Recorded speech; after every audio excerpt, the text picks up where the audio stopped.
Okay, so what we're going to look at now is we're going to have a look at creating a Tina Tavolacci investigation, which is essentially going to be sort of almost a refined idea based on what we've done before. So you'll have been given one of 4 different pictures. I'm going to work on the version of them off, and again you'll have been given another sheet of the carbon paper. Okay, so what you need to do, obviously the carbon paper needs to go face down on the background that you prepared in the starter activity, and you need to place it where you want your drawing to go. So I'm going to place mine right in the centre there, and then you've got to lay your picture on top of it. Now the important thing to think about here is making sure that your picture is on the carbon paper, because you don't want to be drawing your picture and it not being printed onto your page. So what you can do is you can hold it down and you can just have a little check. Now what might make it easier for you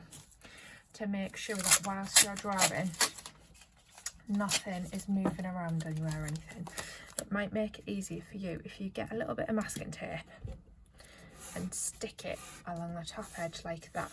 So essentially you're sticking this top piece of paper to your desk, and then everything else will just be held in place underneath it. Okay, so what I'm going to start to do is I am going to start to create my little patterns and marks and things like that, but I just wanted to show you a little bit about what you can do with your carbon paper. So I've got just a piece of blank paper here.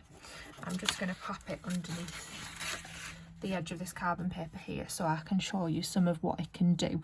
So you can use different pressures, so you can push very hard, which will make a very dark mark with the carbon paper, and then you can start to push lighter as well, and it will still make some marks, but they'll get sort of different ones. You can use your different tone techniques, so you could use scrumbling, which will create scribbles. You could use hatching.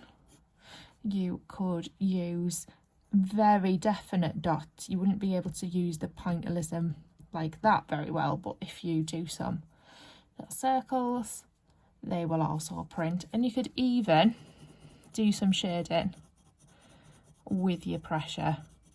I just find that very, very hard to do with carbon paper, because obviously you're never sure of what quite's going on underneath until you do the big reveal.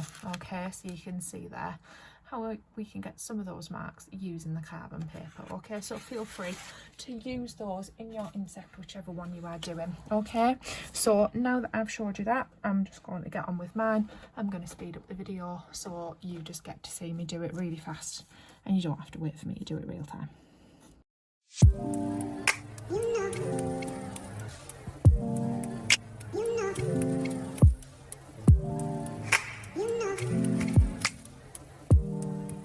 You know